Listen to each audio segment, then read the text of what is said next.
Okay, hi, it's me Wushu Richard again, and in this video I'm going to talk to you about Wing Chun Kung Fu, okay, Wing Chun, or Wing Chun, or however you want to pronounce that, okay, Yong Chun is also pronounced as Wing Chun, and many different ways I hear people say it, but Wing Chun, as many people know it as, it's a kind of Kung Fu, a traditional kind of Chinese martial art, Kung Fu.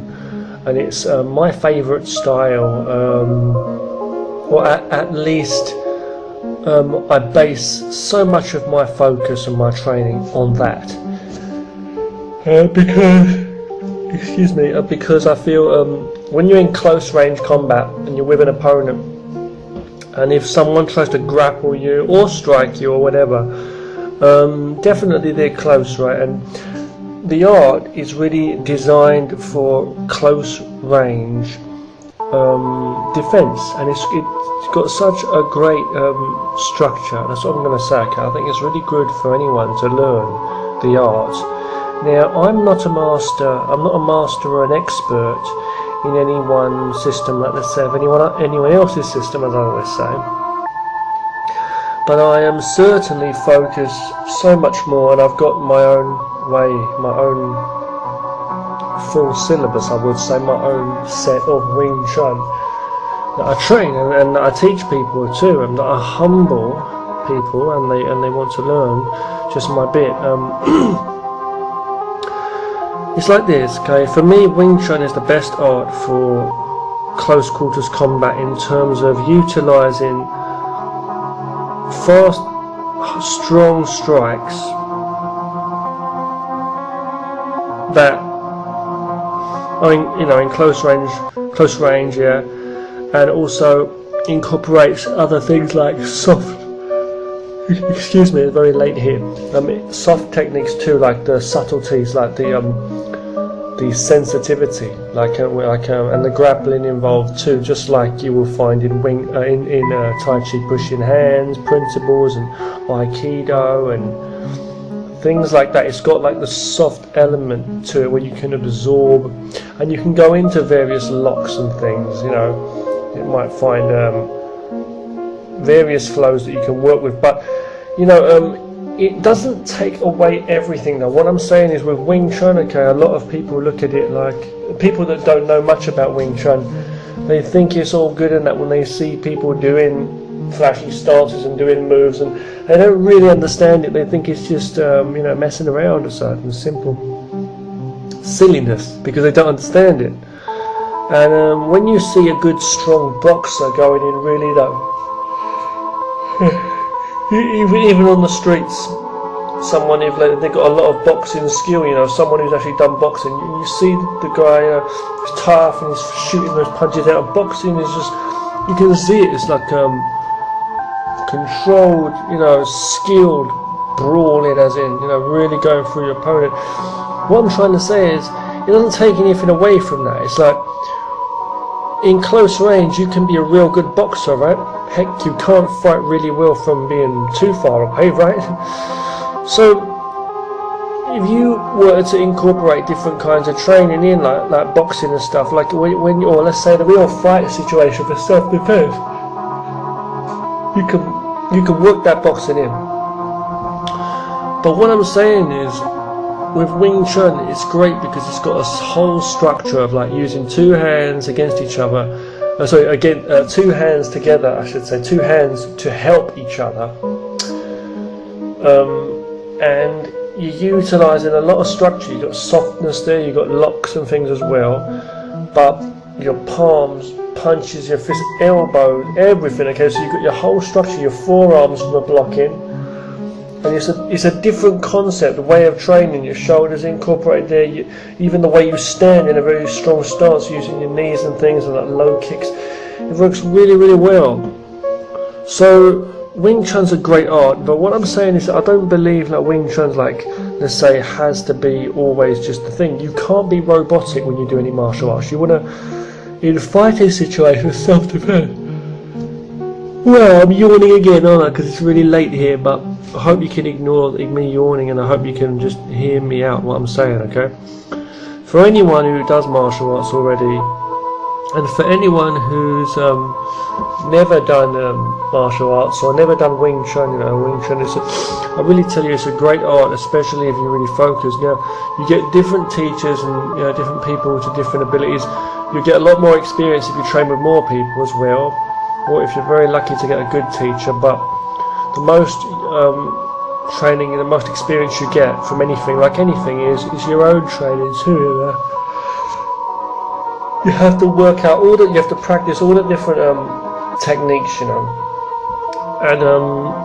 if you can really work carefully together with someone and work on that sticky hands element which is involved in Wing Chun, you'll learn a lot about self-defense and how real it is and how Wing Chun is so applicable. Now what I'm saying is this: Wing Chun is applicable, very applicable. And what I'm trying to say is all martial arts are applicable. What did I say? I didn't say foolproof. It doesn't matter what ability you've got as a martial artist. Myself, I'm not the toughest guy, but I know the techniques I know in traditional martial arts are good enough to defend against anyone in different situations. But they're applicable. It does not mean that they are invincible and that. I can always get hit, I can always get really beaten the F up, really get knocked out, because you can't always defend that well. But what I'm saying is it's better to have some skill and some knowledge, and I know what works from actually in training, and yes, the way you train is very important. You can't just be a robot putting your hands out there letting someone do it. You have to train really live action. You're going in controlled, like not hurting each other too bad, but like training, So what I'm trying to say is there'll be moments where you have to break out of that. You're not always in a robotic frame. You'll be flowing between different styles. You do a bit of Tai Chi, if you know that. You do karate or boxing or whatever it is, taekwondo, whatever you know, Muay Thai, Kempo, Ninjutsu, Hapkido, Jiu-Jitsu, heck, whatever. I'm not even into Jiu-Jitsu, but I'm just saying, And then just street, whatever, just like normal free movement. You know what I'm saying? Like you'll understand some concepts of Wing Chun, like someone comes at you and tries to grab you or push you or something, and your two hands will come up like naturally in Wing Chun. You know how to like parry to the side, your two hands, or one hand will block that down, the other one will punch him, and then you'll move off to the side, or you might just cover from there, tap his hand away, and then you just sidestep and move away. You're not doing Wing Chun anymore. You might just slap across his head or hook punch, whatever. But the principles of Wing Chun, if you study and you focus and train real Wing Chun, as in Wing Chun and real Wing Chun, don't think anything else. When you're training something, you train it for that. But you don't keep thinking about this is how you defend in any street fight, or this is this is how you do someone in, or this is this is not realistic. You can't think anything. You have to train, and then think about the techniques and feel, and then when you get better and better, then you start putting some passion in. Okay, trying to train more realistic with your partners and stuff, whoever you're training with. It's a really good art. Wing Chun's a really, really good art. Okay, I'll tell you that from my own experience in training. If you train by yourself all the time, it's not as good as getting some training with someone when you can. But it's hard to find good partners. But I'm just saying, when you do find a chance and you're training with someone and you get some good hand-to-hand, like sparring and stuff, you can really learn a lot more about timing and reaction speed, and you will know what applies from what you're doing, what would apply. You know your feeling in your arm, the speed, how, and you can feel yourself applying. It's like you know how to score a goal, you know how to tackle that ball in a football game or basketball, right? Because you've done it. You know what I'm saying, for example, right, or this or that. But it doesn't matter, it doesn't mean that you're always going to do it, but you know the feeling, right? You know how to tackle the ball around someone, you know how to do this and that, in sports, right? It's just like that. You know how to swim in water, right? But if a certain current pushes you or whatever, you might get knocked a bit and you have to regain, this or that, same with ice skating or whatever it may be, in a typhoon, and I'm joking, but you know what I'm saying, yeah?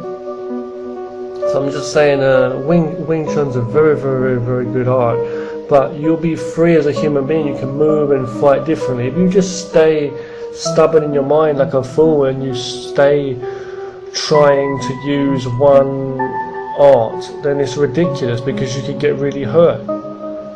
You know, you're trying to talk down a crazy madman who's holding a knife, and you find he's still coming at you, and you're still like trying to talk him down, and he just kills you. Or it's like you're so determined to beat your opponent by firing a gun, and it's like, one moment I've got to load this gun, I have to load this gun, and your opponent's right in front of you, then he could just kill you first while you're trying to load your gun, because the gun's meant for like longer range. You see what I'm saying? So in martial arts it's just the same thing. It's like not only the ranges, but the style is not there for the style just to be artistic. Like that's what people think, like martial arts. They think it's just, oh yeah, it's got the arty side to the combat. No, we don't mean art as in that art. It means art as in skill, ability, combat ability. It's not called half dream combat, and daydream, and then half of it's a dance. No. And people just believe in it, and there's certain people that don't, and certain people that do believe in it. It's not a point out, it's what works and what's applicable. So it's going to be, it's about using what actually works, and if you have to change certain techniques, you do. Use different methods in a certain situation, you do. Wing Chun works very well in close quarters combat, because it's got a very good structure to it. Very good structure to it. It's got a soft side too, and when someone's grabbing onto you, and you can learn how to absorb their force and go straight and direct. Even the philosophies alone, it's arguable because there's different points there, but the philosophy of Wing Chun, when you understand it, you can use in so many aspects of your life and in other fighting too. If you're a boxer and you've learned Wing Chun, I think it will make you a better boxer. Not to say you'll be confused and thinking about the philosophies of Wing Chun or the techniques and putting that, because then you could get yourself knocked out as a boxer too. But what I'm trying to say is Wing Chun's science, the way it works, it will help a boxer or any fighter, I believe, to actually be very direct. When I say direct, I don't mean just speed and just go. I mean the actual alignment, the way it works is a very, very good art. So thanks very much for watching this. Okay, see you again soon.